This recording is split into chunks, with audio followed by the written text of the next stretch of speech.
Today is part 3 of my series on guitar improv. I'm talking about how to use improvisational devices on the guitar, and I'll give you some tips for getting better, so stay tuned.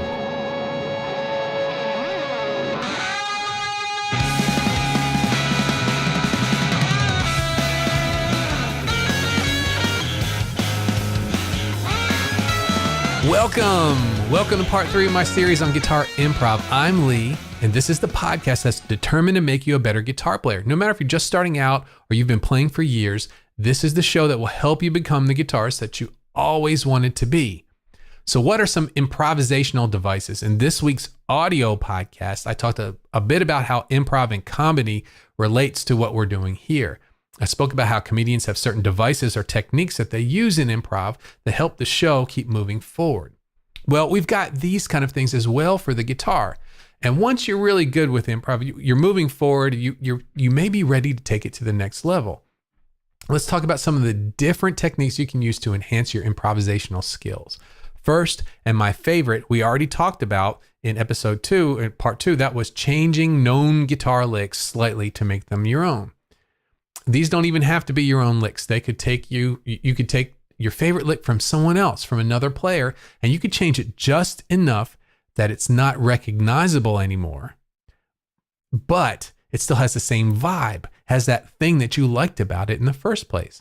But a big difference now it's your own, and it's yours to use in as many different situations as possible. But next, we want to start talking about something else, something called sequences. And sequences are small patterns that you can use to make your scale sound more interesting. Here's one of the simplest, for example.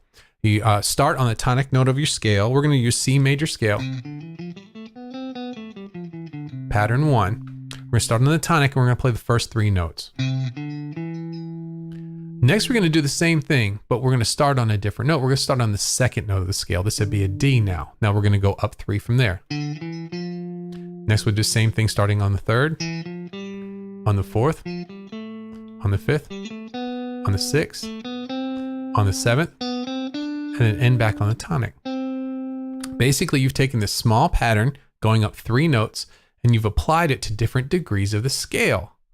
It's fun, and it instantly adds a little bit more melody to your lines. You don't have to play them all in a row like I did, and you don't have to use the same pattern. There's tons of different patterns that you can use. And they all are a little bit different and a little bit interesting. Let me give you an example of that. I'm going to use the same chord progression I used in the last video, which is just really a C chord. I'm going to do that right here.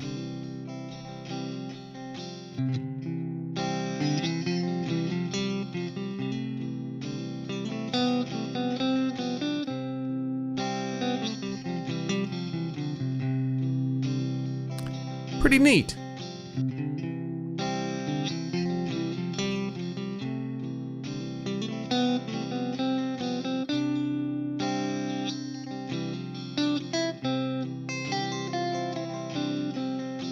Okay, let's take some of those ideas.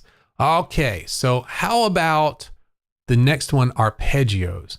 We've learned so much on the show this year about arpeggios. If you haven't heard some of these shows, head on over to, I've got a blog post that kind of sums them all up.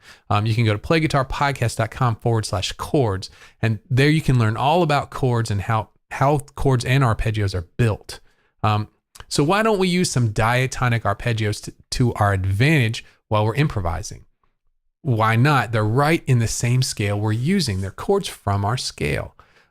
You pick a degree of the scale and you play the arpeggio notes off of that. Remember that you just pick every other note and you get your arpeggio notes. So let's take a listen to some of that.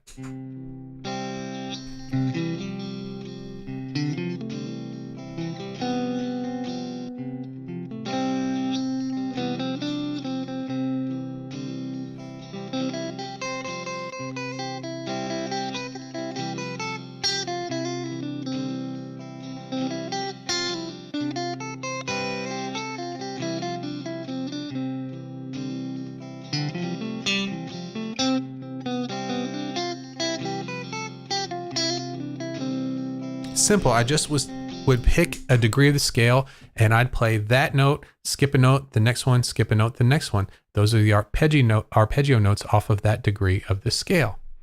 Okay, so let's move on. Let's try using pedal tones to create some interest.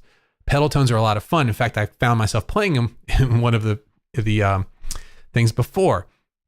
And this is a device that's used in classical music a lot, but we can take this idea and take advantage of it in our own improv. Pedal tones are just the repetition of a single note throughout a passage. It's very easy, but super cool. And here's a simple one to start out on. Just play each degree of the major scale in order. But after each one, go back to playing the tonic note, like this.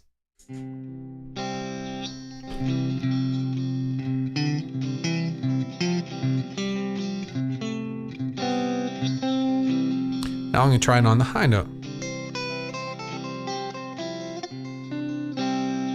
After each note, I hit the tonic note.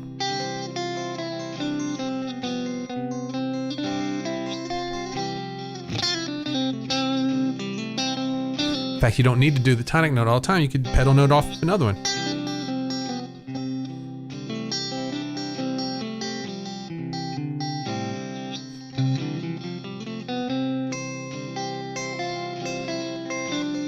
Very neat sound. Okay, let's move on from there.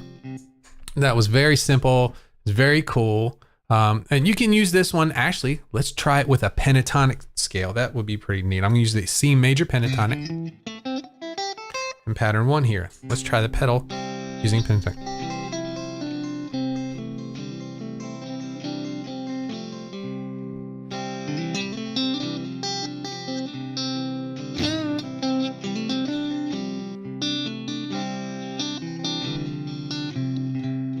Okay, sounds great for that too.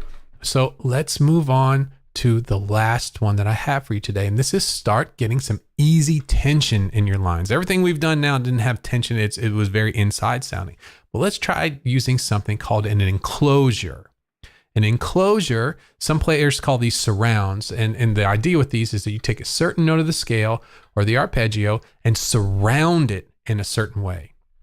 The most common one that I see, it starts one scale degree above your chosen note, and then you play half step behind, 1 fret behind the chosen note, and then you resolve it to the note that you want.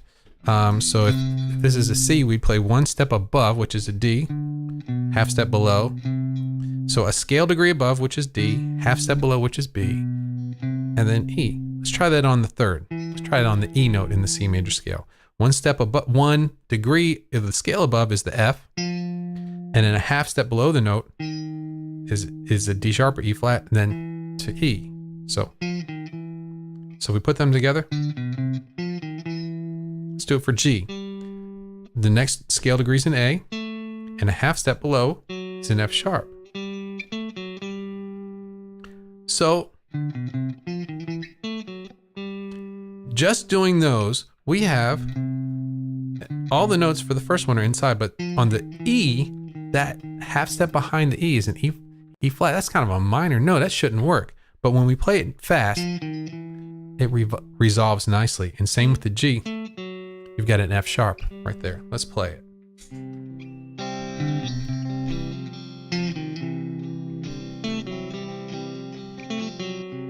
You hear the tension?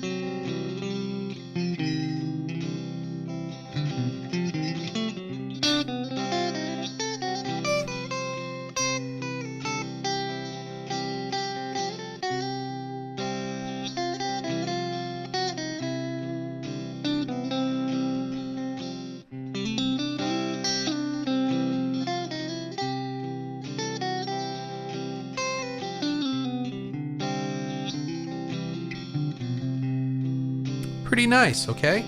So we just took a very simple idea and applied it to, I actually was just using the arpeggio notes for that, pretty much.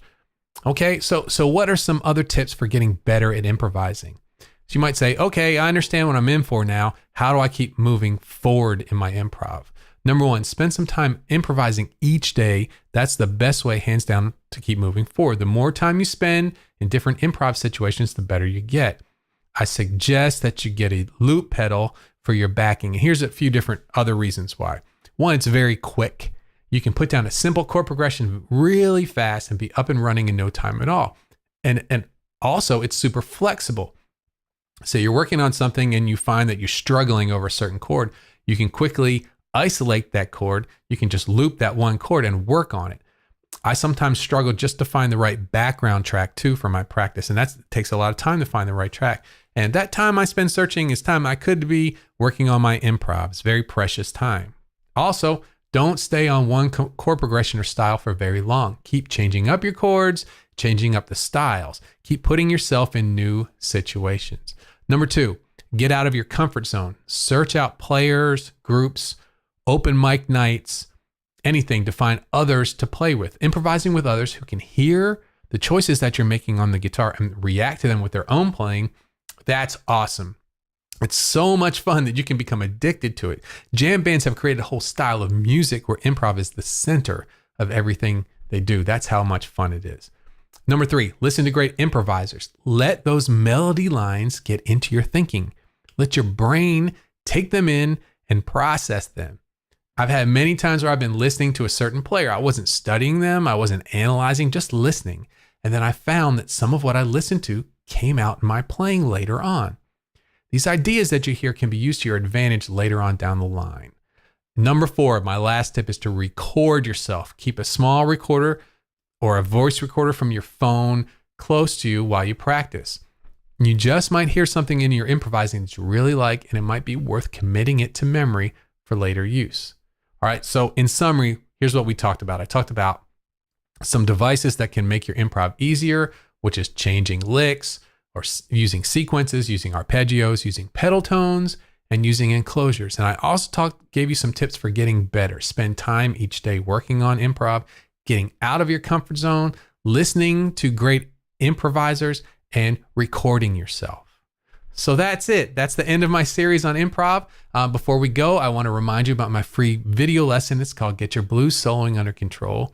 It's the 6 steps I've found that will give you the right foundations for playing killer blues solos in no time at all. It's a lesson I put together for you guys after I got to spend some time with some listeners. And I know it can really help take your soloing in a new direction. The easy way to find it is go to freeblueslesson.com. And when you sign up for this, you'll also get my news and all my podcasts and videos and stuff sent right to your inbox. So go ahead and check that out, freeblueslesson.com. Thank you again so much for joining me on this series about improv. I had a lot of fun filming it for you, and hang out for next week. We have a whole new topic. Thanks. Bye-bye.